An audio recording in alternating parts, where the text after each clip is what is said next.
ভিডিওর এই অংশে আমরা দেখব কম্পিউটার অঙ্গ সংগঠন বা কম্পিউটার আর্কিটেকচার। এর মধ্যে কি আছে? CPU, ALU, RAM, hard disk ইত্যাদি। আমরা আগের ভিডিওটা যারা দেখি নাই, আগের ভিডিওটা দেখব, তাহলে এই ভিডিওটা বুঝতে আরও সহজ হবে। আগের ভিডিওতে আমরা দেখছিলাম পেরিফেরাল ডিভাইস সম্পর্কে। পেরিফেরাল ডিভাইস কোনগুলো? যেগুলো হচ্ছে এক্সটার্নাল যে ডিভাইসগুলো আছে। ইন্টারনাল কোনটা? ইন্টারনাল ডিভাইসগুলো থাকে হইলো এই কম্পিউটার কেসের মধ্যে। কম্পিউটার বাইরে যা থাকে, কম্পিউটার কেসের বাইরে যা থাকে এক্সটার্নাল ডিভাইস, যেগুলো ইনপুট আউটপুট, তারপরে ইনপুট আউটপুট বোথ ডিভাইস, 3 ধরনের ডিভাইস হিসেবে থাকে। তো আজকে আমরা দেখব কম্পিউটার আর্কিটেকচার, যেটা কম্পিউটারের ইন্টারনাল ডিভাইসের মধ্যে সংগঠিত হয়। কম্পিউটার আর্কিটেকচার বলতে আমরা কি বুঝি আরও সহজে বোঝার জন্য, how the computer is build, how it works inside, how parts and components talk to each other and work together. So computer architecture is how the computer is built, how it works inside, how parts talk to each other and works together. আমরা যদি তাও না বুঝি, আমাদের সহজে বোঝার জন্য আমরা কম্পিউটার আর্কিটেকচার বলতে কি বোঝায় এটা সংজ্ঞা এখানে দিয়ে দিছি। কম্পিউটার আর্কিটেকচার অর্থ হলো কম্পিউটারের মূল যন্ত্রাংশগুলো কিভাবে কাজ করে, মানে কম্পিউটার কেসের মধ্যে যে মূল যন্ত্রাংশগুলো আছে সেটা কিভাবে কাজ করে এবং তারা একে অপরের সঙ্গে কিভাবে যুক্ত থাকে। সহজ ভাষায় কম্পিউটারের ভিতরে মাথা, মগজ, মেমোরি, চোখ, হাত সব অংশের কাজ বোঝা যায় আর্কিটেকচার, কম্পিউটার আর্কিটেকচার দিয়ে। মানে কম্পিউটারকে আমরা মানুষের মাথার সাথে তুলনা করলে কম্পিউটার আর্কিটেকচারে ব্রেন থাকে আমাদের মাথার মধ্যে, কম্পিউটারের মধ্যেও ব্রেন আছে যেটাকে সিপিইউ বলে। আমরা যদি আরও ক্লিয়ারলি দেখি কম্পিউটারের কেসের মধ্যে কী কী থাকে, যা ইন্টারনাল পার্টসগুলো কী কী থাকে, মাদারবোর্ড যেটা ফাউন্ডেশন অফ অল কম্পোনেন্টস, সবগুলো কম্পোনেন্টকে ধরে রাখে। সিপিইউ যেটা প্রসেসর, আমাদের যে ব্রেন আছে মানুষের ব্রেন, আর কম্পিউটারের ব্রেন হচ্ছে সিপিইউ। সিপিইউর মধ্যে কি থাকে? এএলইউ থাকে, অ্যারিথমেটিক লজিক ইউনিট, তারপরে কন্ট্রোল ইউনিট, তারপরে রেজিস্টার মেমোরি। এরপরে র্যামটা হয়েছে আমাদের ভোলাটাইল মানে অস্থায়ী মেমোরি, যেটাতে আমরা ডেটা কিছুক্ষণের জন্য বা টেম্পোরারি টাইমের জন্য থাকে। আমরা একটা কম্পিউটার প্রোগ্রাম রান করলে ওইটা ধরে রাখে সাময়িক সময়ের জন্য, সেটা হচ্ছে র্যাম। আর হার্ড ডিস্ক হয়েছে স্থায়ী, নন ভোলাটাইল মানে স্থায়ী মেমোরি, এটা ভোলাটাইল না। এগুলো নিয়ে কোশ্চেন আসে।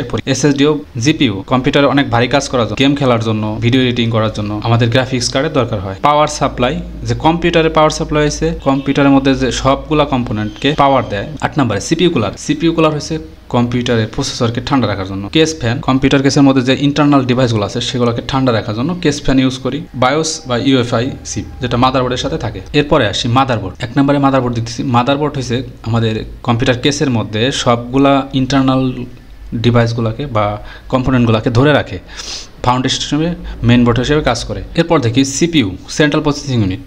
আমরা বাম পাশে মাদারবোর্ড দেখতেছি, মাদারবোর্ডের এই স্লটে থাকে সিপিইউ। এই সিপিইউতে কী কী থাকে? অ্যারিথমেটিক লজিক ইউনিট থাকে, কন্ট্রোল ইউনিট থাকে, রেজিস্টার থাকে। অ্যারিথমেটিক লজিক ইউনিট কি করে? রেজিস্টার থেকে ডেটা নিয়ে হিসাব নিকাশ করে, অ্যারিথমেটিক যোগ বিয়োগ গুণ ভাগ, তারপর লজিক্যাল অপারেশন এগুলো পারফর্ম করে। সিইউ কি করে? ক্যাশ মেমোরি থেকে ইনস্ট্রাকশন ফেস করে, এক্সিকিউশন করে, এটা কন্ট্রোল করে এএলইউ কে রেজিস্টার। আর রেজিস্টার কি করে? রেজিস্টার হচ্ছে সবচেয়ে ফাস্ট মেমোরি। সিপিইউটাকে আরো ক্লিয়ারলি বোঝার জন্য আমি এখানে আরেকটা সংজ্ঞা দিয়ে দিছি। সিপিইউ হলো কম্পিউটারের মেইন প্রসেসর, যেটা সব তথ্য প্রসেস করে। এটাকে বলা হয় কম্পিউটারের মস্তিষ্ক। সিপিইউ এর প্রধান 3টি অংশ। এএলইউ গণনা করে, সিইউ নিয়ন্ত্রণ করে, রেজিস্টার সাময়িক ডেটা ধরে রাখে। ALU arithmetic logic unit.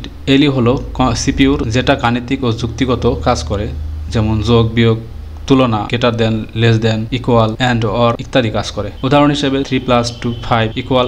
ALU এ হিসাব করে, এ গ্রেটার দেন বি এটা যাচাই করে। সো আমরা এক কথা বলতে পারি এএলইউ কোন কাজ করে? গাণিতিক ও যুক্তিগত কাজ করে। এখন দেখি সিইউ, কন্ট্রোল ইউনিট, যেটা নিয়ন্ত্রণ করে সবকিছুকে। সিইউ হচ্ছে সিপিইউ এর অংশ যেটা সবকিছু কন্ট্রোল করে, কে কখন কি করবে তার নির্দেশনা দেয়। উদাহরণ হিসেবে মেমোরি থেকে ডেটা নেওয়া, তারপরে সে ডেটাকে এএলইউ তে পাঠানো, রেজাল্টে ফেরত দেওয়া কাজ করে থাকে কন্ট্রোল ইউনিট।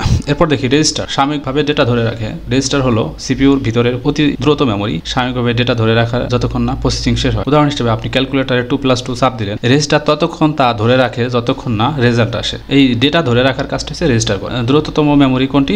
রেজিস্টার। যদি কোশ্চেন আসে এভাবে তো আমরা পারবো। এরপরে আসি র্যান্ডম অ্যাক্সেস মেমোরি, যেটাকে আমরা র্যাম বলি। আমাদের ফোনে র্যাম থাকে 8GB, 6GB, 4GB, 12GB। কম্পিউটারও র্যাম আছে।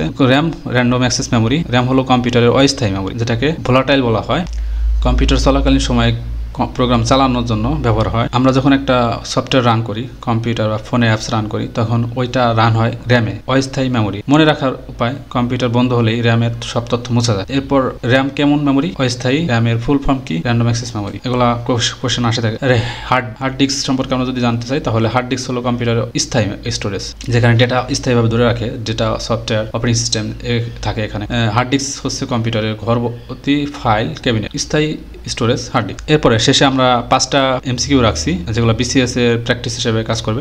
আপনি একটু নোট করেন, আমি ভিডিওটা পজ করে। এরপরের স্লাইডে আমাদের অ্যান্সার আছে। এই তো অ্যান্সার। এই ভিডিওতে যা শিখলাম, কম্পিউটারের ভিতরে মস্তিষ্ক কিভাবে কাজ করে। পরবর্তী ভিডিওতে আমরা দেখব কম্পিউটারের পারফরমেন্স।